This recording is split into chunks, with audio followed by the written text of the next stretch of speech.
Helicopter থেকে প্রাণঘাতী অস্ত্র থেকে বিক্ষোভকারীদের উপরে গুলি করার শেখ হাসিনার নিজের মুখে দেওয়া অডিও নির্দেশ এখন আমাদের হাতে। খুনি হাসিনার ক্ষমা নাই। অনেকে বলছেন এটা পাবলিক করতে, সেটা আপাতত করা যাচ্ছে না। মাফ করবেন, আইনি প্রক্রিয়ার কারণে। নিশ্চিন্ত থাকেন, আদালতে এভিডেন্স হিসেবে পেশ করা এবং আদালতের গ্রহণ করার পরে এভিডেন্সটা আপনারা সবাই সেই পিশাচিনীর রক্ত হিম করা নির্দেশ শুনতে পারবেন। আমাদের টিমের অনুরোধ রাখতেই হচ্ছে, এইটা পাবলিক হইলে এভিডেন্স হিসেবে দাখিলের ক্ষেত্রে আইনি সমস্যা থাকতে পারে বলে জানাইছেন ওনারা। তাই আমরা চাই হাসিনার শাস্তি।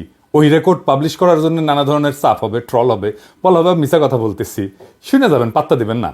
আমাদের যে কোর্ট টিম, আমি, ইলিয়াস, মাহমুদ ভাই, সবার কাছেই আছে জিনিসটা। তাই আওয়ামী লীগের উস্কানিতেও তোলা হইয়েন না, তবে আশাহত হইয়েন না। তো একেবারে আজকে বিনা জিনিসে ফেরাবো না, খুশি করে দিব শেষে। যেগুলো আদালতে এভিডেন্স হিসেবে দেওয়া হবে না, তার থেকে কিছু শোনাবো, পরে আসতেছি ওই ব্যাপারে।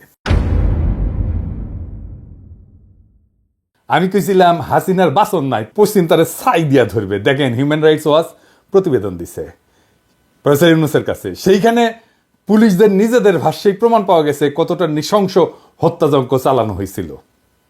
এখানে বলা হয়েছে যে পুলিশ বিক্ষোভকারী ছাড়াও তাদের আশেপাশে বাসাবাড়ির জানলা গেটে দাঁড়ায় থেকে দেখতে থাকা মানুষের উপরে যারা সাক্ষ্য দিতে পারে তাদের উপরে গুলি চালাইছে, যেন কেউ নৃশংসতার সাক্ষ্যটা দিতে না পারে।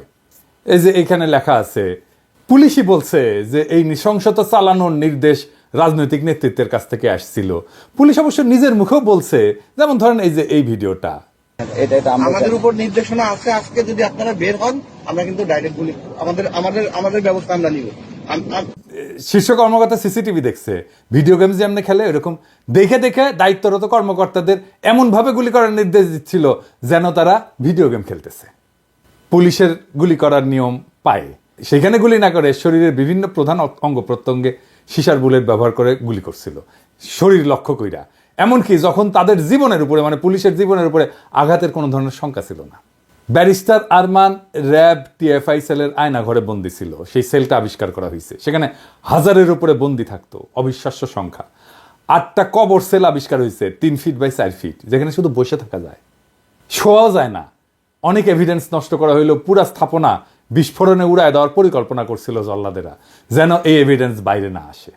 ওই দিন যেন ফিরে না আসে, হাসিনার দিন, সেটা নিশ্চিত করার জন্য বিশাল কাজ বাকি আছে ভাইরা, এখনই ক্ষান্ত দিয়েন না। অনেকে বলছেন যে সিরিয়াজে 1 মাসে করলো, তা আমরা 6 মাসে কেন করতে পারি নাই? তার উত্তর হচ্ছে, আমাদের পুরো একটা হোস্টাইল প্রশাসনের সাথে কাজ করতে হচ্ছে। পুরাই তো হাসিনার প্রশাসন। বিপ্লবের পক্ষের শক্তিকে দূরে সরাই রাখা হয়েছিল, তাই আমাদের ক্রুশিয়াল শক্তিকে কাজে লাগাতে পারে নাই সরকার। বিপ্লবের শক্তি নানা ধান্দায় ব্যস্ত হয়ে গেছে। তো এই কাজকে ফ্যাসিলিটেট করার জন্য যে প্রভাব, ইনফ্লুয়েন্স দরকার, তেমন মানুষের সংখ্যা তো কম। তবে কাজ হইতেছে, ভরসা রাখেন, সরকারকে নির্বিঘ্নে কাজ করতে দেন। দাবি দেওয়ার নামে অরাজক পরিস্থিতি তৈরি করে সরকারের চলার পথকে কণ্ঠকাকীর্ণ করে দেবেন না। এই সরকার যেন বেশি দিন থাকতে না পারে, এটাই আওয়ামী প্ল্যান, এটা এজেন্সির প্ল্যান। এই এজেন্সিগুলোর উপরে কর্তৃত্ব স্থাপন করা যায় না এখনো তারা স্যাবোটাজ করে নানা জায়গায়। ভাই, ফেসবুকে চিল্লায় কাজ হয় না, মাঠে কাজ করতে হয়। সেটা সময় লাগে, এনার্জি লাগে, ঘাওড়াদের দাবরানি দেওয়া লাগে। এই কাজ যারা করতে পারবেন না তারা হুদাই লাগেন না মানুষজনের পিছে। আমার পিছনে লেগে আছে অনেকজন, আর কি লেগেন না, লাভ নাই আর কি, লেগে কোনো কিছু করতে পারবেন না আর কি। আমাদের এই মুহূর্তে করণীয় হইতেছে প্রফেসর ইউনূসের সরকারকে সর্বাত্মকভাবে সহায়তা করা। প্রফেসর ইউনূসকে বলতে হবে যে আপনার উপদেষ্টা পরিষদ পুনর্গঠন করেন, দক্ষ তরুণদের উপদেষ্টা পরিষদে অন্তর্ভুক্ত করেন। দেশের মধ্যে আওয়ামী লীগারদের দাবরানির উপরে রাখার জন্য সব ধরনের কৌশল নিতে হবে। আওয়ামী লীগের পক্ষে যেই কথা বলবে তারই দাবরানি দেওয়া হবে। দেশের বাইরে যারা আওয়ামী লীগের পক্ষে কাজ করতেছে তাদের বিরুদ্ধে আমাদের ফরেন মিশনগুলোকে সক্রিয় করতে হবে। ওই যে সেদিন দেখেছিলাম না, কানাডার একজন আমাদের ভাইদের নাম থাম ছবি টবি দিয়া প্রচার চালাচ্ছে, ওদের নাকি পিটাবে। ওই ইত্তেফাকের নাকি কানাডার প্রতিনিধি। ওই ইত্তেফাকে কানাডার প্রতিনিধি থাকে কিভাবে? ইত্তেফাক ভালো হইয়া যান। হাসিনার লেসপেন্সারি করেছে আপনার মালিক, এখন এই সমস্তকে আশ্রয় দিতেছেন, সামাজিক প্রতিষ্ঠা দিতেছেন। পুলিশে যারা অসহযোগিতা করতেছে তাদের নির্দয়ভাবে অব্যাহতি দিতে হবে। তারপরে সবার সম্পদের খোঁজ নিয়ে টান দিতে হবে। ইন্ডিয়ান সকল ইন্টারেস্টকে, সকল পণ্যকে বর্জন করতে হবে। ইন্ডিয়ার সাথে লটর পটর যারা করতে যাবে তাদের সামাজিকভাবে লজ্জা দিতে হবে। মিডল ক্লাস আর আপার মিডল ক্লাসের মধ্যে যারা আওয়ামী লীগের পক্ষে আওয়াজ তুলতেছে, কাজ করতেছে, তাদের দৌড়ানির উপরে রাখা হবে। সোশ্যাল মিডিয়া ফলো করা হবে। এদের সবার অপ্রদর্শিত আয় আছে, ফাইল ওপেন করেন, কিছু করতেও হবে না, শুধু ফাইল ওপেন করেন, পেটের গু শুকায় জিলাপি ঘুটা হয়ে যাবে। যারা হত্যা করছে আমার ভাইদেরকে, সন্তানদেরকে গুম করছে, পুলিশ, র্যাব, ডিজিএফআই, এদের প্যাকেট করে ফেলতে হবে। বাধা দিতে থাকলে এমন কৌশল না হবে যেন বাধা দিতে না পারে। আমার কাছে কৌশল আছে, ওই জাউরামুর স্ট্র্যাটেজি আছে, শিওর শট। হ্যাঁ, সোহরাদ্দির বডিগার্ড, হ্যাঁ সোহরাদ্দির বডিগার্ড ওই কি ছিল, ভদ্রলোকের সাথে ভদ্রতার, জাউরাদের সাথে ডাবল জাউরামি। নাহলে আপনি গেলে মরছেন, আমি সেটা ফলো করি। ইন্ডিয়ার এখন মূল প্ল্যান হইতেছে প্রফেসর ইউনূসকে সরানো। প্রফেসর ইউনূসের ব্যাপক আন্তর্জাতিক গ্রহণযোগ্যতার জন্য বাংলাদেশে ইন্ডিয়া কিছুই করতে পারতেছে না। প্রফেসর ইউনূস ইন্ডিয়ার গলার কাটা হইয়া দাঁড়াইছে, এই কাটা সরাইতে চাইতেছে ইন্ডিয়া। এই জন্য নির্বাচন দিয়ে সরে যাওয়ার চাপ তৈরি করতেছে যেন বাংলাদেশকে আবার দখল করতে পারে ইন্ডিয়া।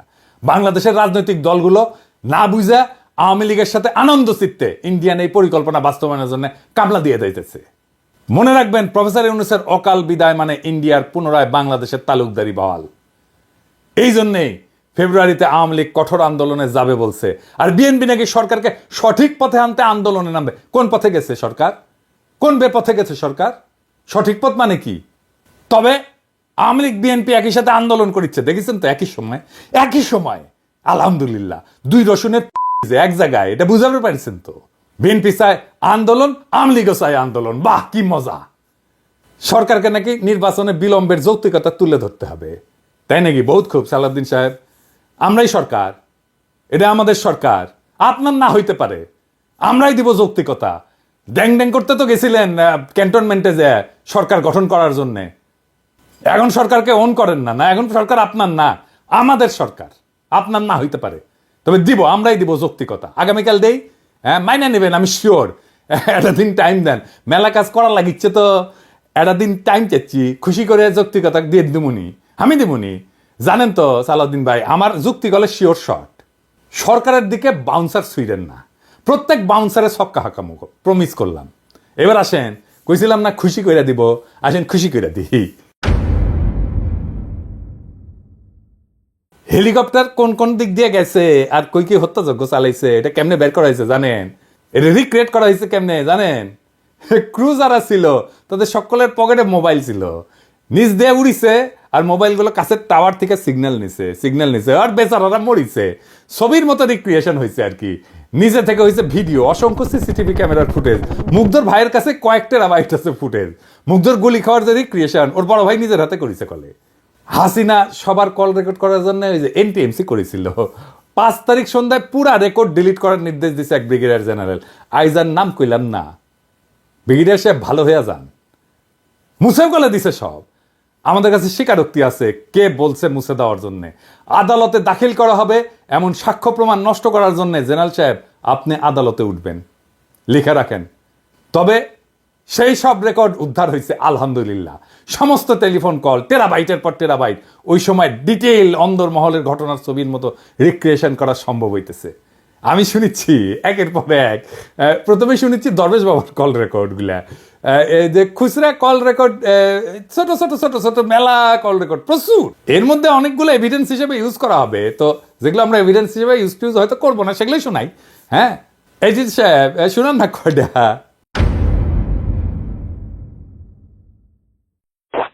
শাকিল স্যার স্যার হ্যাঁ। ওরা আবার আসছে এটা করতে, তো এর মধ্যে আর্মি নাকি একবার ছিল তখন এখন কি অবস্থা হয়েছে ভাই? আমার তো ডিটেল দরকার নেই, এখন কি অবস্থা হচ্ছে 100+ লোক ভেতরে দরজা ভেঙে ভেতরে ঢুকছে, গেট ভেঙে মেইন গেট। এখন হচ্ছে ওরা আগুন দিচ্ছে আমাদের র মেটেরিয়ালস গুলোতে। আর্মি আসে মেল নাই? জোনের আর্মি তখন হয়তো একবার আসছিল, বাট ওরা আবার চলে গেছে। মানে এখন নতুন হচ্ছে বাঞ্চ আসছে, এখন নতুন করে হচ্ছে আবার জড়ো হয়েছে আর right now। শাকিল ওখানে কি অবস্থা? ওখানে ইন্ডাস্ট্রিয়াল মোটামুটি পার্কে? হ্যাঁ ওখানে ওই বাজারের ওখানে ওরা স্টে করতেছে, আর মাঝে হ্যাঁ। মধ্যে ড্রোন পাঠাচ্ছে উপর দিয়ে, এবং এখন একটু পিছনে হটে আছে, বাট স্টে করতেছে ওখানে এখনো। এই মাত্র কথা বলবো যে এখনো ওই ওরা স্ট্যান্ড নিয়ে আছে যে সুযোগ ঠিক আছে। পেলে আবার ঢুকবে। জি জি হ্যাঁ স্যার। হ্যাঁ শাকিল, স্যার সালামালাইকুম স্যার, আপনি কি অবস্থা পিপি? আলাউদ্দিনকে চেষ্টা করতেছিলেন, পিপি কিছু ভাঙছে ভিতরে। হুম। তারপরে এখন সানসিটির থেকে এসে আমাদের পার্কে 2 নম্বর গেটের এখানে আসছিল, তো পুলিশ কিছু ছত্রভঙ্গ করছে ওখান থেকে, হুম, তো ওখান থেকে সরে গেছে এখন আপাতত। হুম, ঠিক তো আছে। এখন এটা কারা এই- ছিল? এরা স্যার ওই বাইরের, মানে এরা তো কোনো ছাত্র না, বাইরের এরা। হুম। না ছাত্র না তো বুঝলাম, কিন্তু আমাদেরটাকে কেন টার্গেট করতেছে? নিশ্চয়ই প্ল্যান করে টার্গেট করতেছে। এটা তো স্যার এই মুহূর্তে আমি বুঝতে পারছি ঠিক না। আছে, এনিওয়ে চলে গেছে। হ্যাঁ, ওদেরকে পিছায় হটাইছে এখন। হুম, আর আমি স্যার আছি ঢাকা অফিসে আজকে। ঠিক আছে, জি স্যার। আপনি ফলো করেন, তাই আমাকে জানাতে থাকেন। জি আচ্ছা স্যার, জি সালামালাইকুম স্যার। আসসালামু আলাইকুম। স্যার স্যার স্যার ভালো আছেন? স্যার আলহামদুলিল্লাহ স্যার। আচ্ছা, ওই আইএফআইসি তে তো আপনি মঞ্জুরকে দিয়ে দিয়েছেন, স্যার স্যার স্যার রাশিদকে দেবেন না? রাশিদকে দিয়ে দেন। স্যার একটু আমাদের স্যার হলো কি, ওই যে এরা যারা ছিল, হুম, মানে যেমন স্যার ওই যে এই এগুলো আমাদের মানে এফডির পজিশনের এগেনস্টে। আর ফাইন্যান্সিয়াল ইনস্টিটিউশন ডিভিশনে যারা, ওদের এগেনস্টে আবার ফাইন্যান্সিয়াল ইনস্টিটিউশন দিতে হয়, মানে এরকম একটা আছে। তো একজন একজন করে স্যার দিচ্ছি, আমি দিব না সেটা বলি নাই। না আপনি রাশিদকে দিয়ে দেন, আমার রাশিদ দরকার আব্দুর রহমান।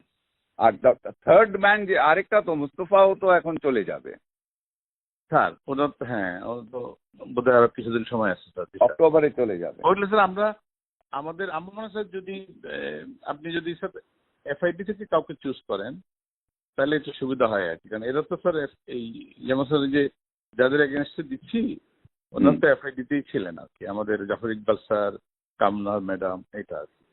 ওইটা হলে স্যার ভালো হয়। না আপনি ওটার জন্য আপনি এক্সেপশন করে দেন, আপনি দুইজন ফাইন্যান্স থেকে দেন, একজন ব্যাংকিং থেকে দেন। আচ্ছা ঠিক আছে স্যার, এটা সময় করে দিবেন। আপনি এক্সেপশন করে দেন, বিকজ আমার জন্য is very important. I want the right না আপনার পারসন। স্যার, আপনি যাদেরকে পছন্দ করছেন ওরা সবচেয়ে খুবই ভালো স্যার। এটাতে কোনো এটাতে কোনো ইয়ে নাই স্যার। ঠিক আছে, ঠিক আছে স্যার, আমি ওকে, ওকে, স্যার জি sir, thank you, thank you.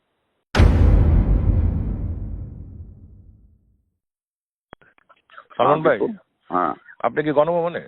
হ্যাঁ, আমি আসতেছি আর কি, এটাই। আসুন। আপাবদাও যে ইয়েদেরকে ডাকছে, ফ্যামিলিদের শুনলাম, কোন ফ্যামিলি? ওই যারা গুলি খেয়েছে, আচ্ছা আচ্ছা, আজকে 11টায় ডাকছে। 11টা না, 11টা উপরে গেছেন, 12টা জাপানিজ এম্বাসি আসবে। হ্যাঁ, 12টা জাপানিজ অ্যাম্বাসেডার আসবে। ও আপনি অ্যাম্বাসাডার আসবে। 12টা। তাহলে বিকালে আসি, তাহলে একটা কাজ করি আমি তাহলে। এখন তো ডাকেন ব্যাংকে, হ্যাঁ, ফ্যামিলিদেরকে এখন ডাকে নেই। ও তাহলে বিকালে আসি, 3টা-4টার দিকে আসি। জি জি, সালাম আলাইকুম। সালমান ভাই, হ্যাঁ, আমার সাবস্টেশনের যে ধারা করছিল ওরা মুভ করে একটা দিক থেকে এখন আপনার দিকে যাচ্ছে, বিক্সিমপুর দিকে যাচ্ছে। দেখুন কত অলরেডি রিচ করেছে, ওখানে আর্মি গেছে, আমাদের অ্যাটাক আমার ওদিকে গেছে আর্মি, কিন্তু আপনার ওদিকে কিন্তু আর্মি এখনো পৌঁছায় গেছে, গেছে আর্মি চলে এসেছে। ঠিক আছে, আমরা ওকে।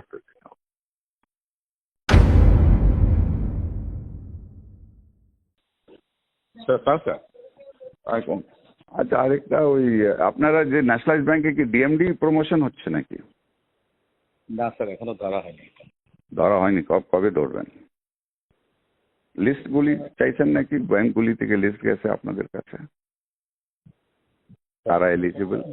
হইতে পারে, কিন্তু স্যার এটা, হ্যাঁ হইতে পারে, এখনো প্রসেস শুরু হয় না এইভাবে, এত চিন্তা ভাবনা। ও আচ্ছা, ওরা নিজেরা হয়তো লিস্ট দিচ্ছে।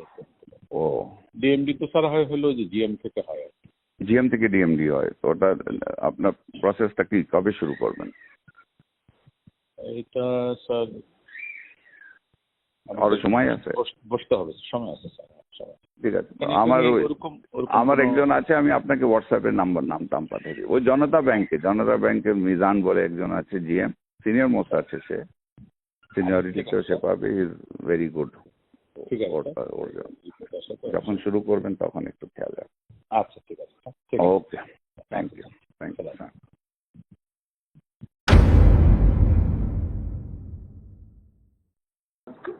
हाँ, अस्सलाम वालेकुम।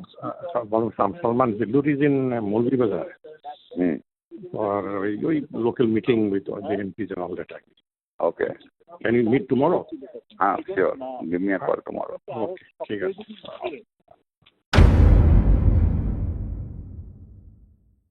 জি সালমান ভাই, বিপু রোববার 11টায় হ্যাঁ আমি বিডাতে ওই ব্যবসায়ীদের সাথে একটা সেটিং করতে চাচ্ছি। আচ্ছা, খুব ভালো হয়। তো ওই দিন তো 450 জনের সাথে বসলাম, হ্যাঁ তো আপাতত বললো কি হ্যাঁ তোমাদের সমস্যাটা আমরা দেখবো।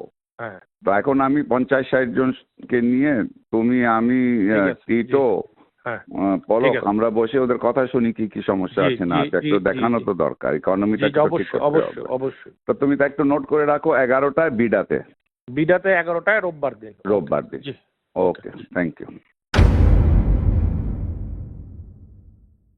Hello. Salman, you're in हाँ. Bida all day. हाँ, I was busy all day. हाँ. Achha. What time are you free tomorrow? Tomorrow, maybe in the morning I should be free. Around what hours? 11? 12ish. Okay. 12ish. ঠিক আছে।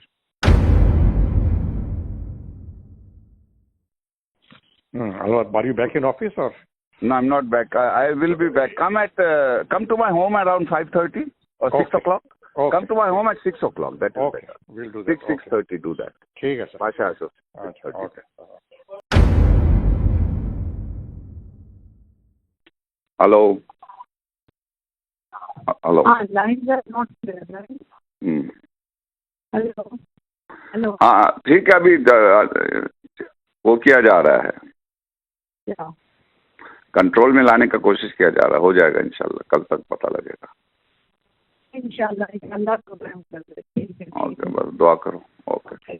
হ্যাঁ দেখেছেন না, হিন্দি না উর্দু কিবান কয় দেখেছেন, কে যেন ফোন করেছিল, খুঁজে বের করেছি ওটা কে। যাই হোক, অনেক গুরুত্বপূর্ণ মানুষ কল রেকর্ড আছে।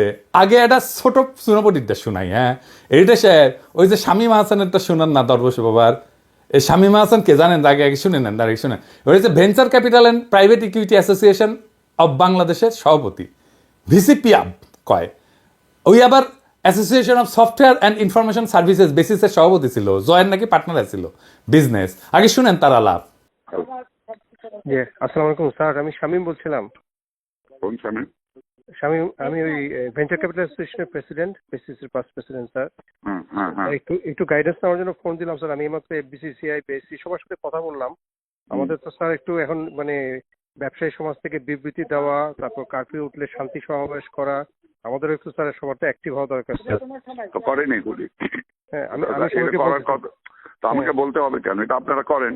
জি স্যার, করতেছি স্যার। আপনি একটু গাইডলাইন দিন। আপনারা উদ্যোগ নেন।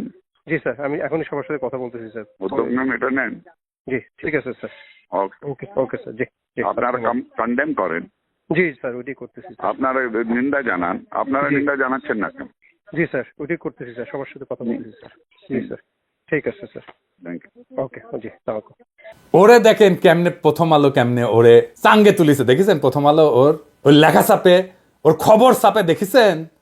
ও কেমনে এলিট বানাইছে প্রথম আলো, দেখেছেন তো? এটা শুনবেন না? আচ্ছা, থাক।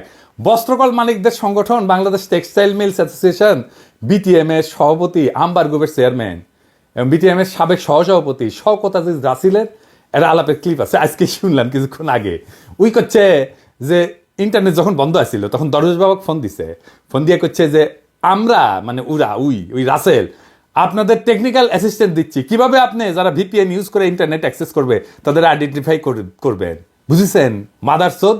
আমি তো ধরতাম না রাসেল, দেখলাম জিল্লুরের তৃতীয় মাত্রায় গিয়ে ফেচিবাত করিচ্ছু। হ্যাঁ, হারাম দাদা, হাসিনার আমলে গাছের কাছে এখন তলার করে বেড়ে শিশু জিল্লুর, আপনি মিয়া মানুষ পান না? এই সমস্ত দুর্বৃত্তদের ধরে না ফুটেজ দেন। তৃতীয় মাত্রায় কোনোদিন একজন গার্মেন্টস শ্রমিককে আনিছেন? কাজের বুয়াক ডাকিছেন? রিক্সাওয়ালাক ডাকিছেন? কৃষক এক ডাকিছেন? খালি বড় লোক আর এলিট। হ্যাঁ, ওদের খুব ভালো গন্ধ না, ওদের তো দুর্গন্ধ। ওই হারামজাদাদের কাছে আমাদের দেশের কথা শোনা লাগবে কা? যখন ওই যে এনটিএমসি তৈরি হচ্ছিল তখন যারা এই কল রেকর্ড করেছিল আর কি, শুনেছিল, তারা প্রেমিক প্রেমিকার নাকি রসালো প্রেমময় আলাপ আলাদা করে রেকর্ড করতো, আর ওটা শুনে নাকি লাগতো। হ্যাঁ, আর দেখিছে আমার কি করা লাগিছে, দেখেছেন? শালা দরবেশ বুড়া বেটা খাটাস, ভালো করে বাংলাও কবের পারে না, উহুর সব অশ্লীল ফোন আলাপ শুনে ট্রান্সক্রিপ্ট করা লাগিচ্ছে কোন টাইমে কি ঘটেছিল। আমার উপরে এই খাইস্টা কাজের ভার কেন দাও খোদা তালা? বারে কেন আমার উপর কেন? আর মানুষ পান নাই, বারবার শুধু আমার উপরেই, কেন?